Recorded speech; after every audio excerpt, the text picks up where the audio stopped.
All right, folks, something interesting finally happened. 4 years. Many viewers have had strong opinions about Whoopi Goldberg's style on The View, claiming she can be tough on conservative guests and very direct in her discussions. But this time, she encountered someone who matched her energy and challenged her in a way we don't often see on the show.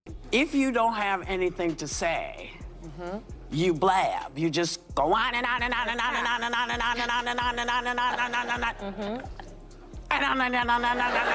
on. Here's the moment everyone is talking about. What started as a routine discussion on The View quickly turned into one of the show's most intense exchanges, as Karoline strongly challenged Whoopi's points and highlighted what she saw as inconsistencies, leaving the panel noticeably stunned. The clip has sparked massive online debate, with viewers dissecting every second and speculating on how this surprising back and forth might affect the show moving forward. So what exactly did Karoline say that created such a reaction on live TV? Make sure to hit like and subscribe for more analysis. Now let's dive in. Voters do not agree with these despicable women on The View. They are wildly out of touch with the vast majority of Americans, and frankly, they should seek immediate help. The moment unfolded when Whoopi, Joy Behar, and the rest of the View panel began questioning Karoline Leavitt on the topic of wokeness, and the discussion quickly grew tense. Whoopi responded with a visibly dismissive expression, while Joy added her own sharp commentary, creating an atmosphere that viewers immediately recognized as one of the show's more heated exchanges. Because she said something yesterday that really pissed me off.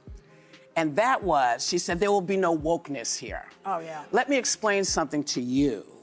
Because without that wokeness, you might not have that job. The most divisive and disgusting speech that any president, certainly in my lifetime, has ever given. He essentially waged war on half of the country by saying that we are all a threat to democracy because we believe in putting America first. It's not radical to want to put your country and your own people first. It's not radical to want to have a strong border, a strong military, and to unleash the might of your own economy, not economies around the world.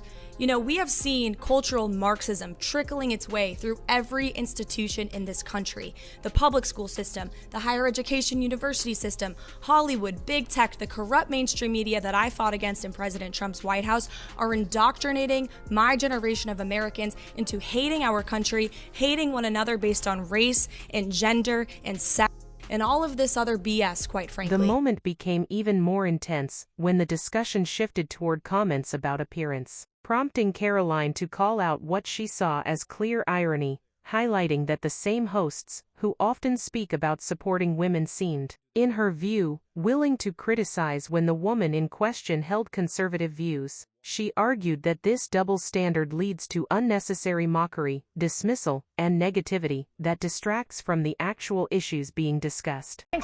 She's probably been put in there because, according to Donald Trump, she's a 10. You know that's what it is. I want to be clear, though, it's not her first job. It was her first press briefing. She worked in the previous Trump administration.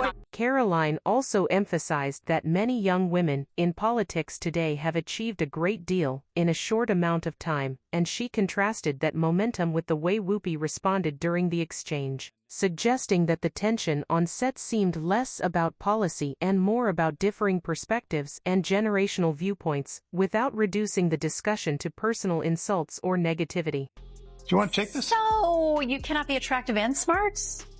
I will try to give Joy the benefit of, well, thank you. I try to give Joy the benefit of the doubt that she didn't see that briefing. Because if you saw that yesterday on numerous topics, no big binder, I think she might have had a different impression of this young woman who held her own. I mean, you would have to give her the benefit of the doubt that she did absolutely no research or reading about anything dealing with Karoline Leavitt before she made that remark. Because Karoline Leavitt worked, I mean, she went to St. Anselm College. She worked for WMUR Ran for Congress? In New Hampshire. She ran for Congress at the age of 25, put out a very good campaign. But the most striking part of the exchange was Karoline's composure. She remained calm, confident, and unshaken throughout, responding thoughtfully without hesitation even as the conversation intensified. She lost by 8 or 9 points, but she still put on a good campaign. Then she was the press secretary for the Trump campaign, going on TV literally every day. Well, heavily pregnant and a new mom. Pregnant. Yeah, she's a new mother. And then she goes out yesterday and gives And this, again, this is speaking very objectively, because I've watched every press secretary since going back to Marlon Fitzwater. Yeah, I'm that old. And she went out there for her very first briefing at the age of 27 years old, the youngest press secretary ever, and did a terrific job. Now, let's take a look at Whoopi's response. While it didn't introduce any new points to the discussion, it's important to present both perspectives so viewers can get a full picture of the exchange. These women are completely out of touch with reality, and you're right, ABC should wake up. I would like to talk about Joe Biden and Donald Trump, who you work for. I am stating facts that your colleagues have stated in the past. Okay, now, as I'm for sorry, this guys. debate, We're going to come back out to the panel. Karoline, thank you very much for your time. Karoline responded confidently, challenging what she saw as inconsistencies in the discussion about women's empowerment, and questioned whether the criticism aimed at conservative women was fair or constructive. Her points sparked a noticeable reaction from the audience, and even fellow panelists paused to listen. She continued to explain her perspective on how debates around wokeness can sometimes be used to silence differing opinions, noting that this was reflected in the tone of the conversation on the show. The clip quickly gained attention online, with viewers across social media discussing the exchange and debating the key moments, making it one of the most talked about segments of the episode. That was so good. So good. In a statement afterwards, this young lady claimed her, quote, on-air snub proves that you know who will not be treated fairly in the upcoming debate. Now, do you think this is going to make people doubt whether CNN can stay objective, or is this more the same of, everybody's against me, it's all rigged, I tell you.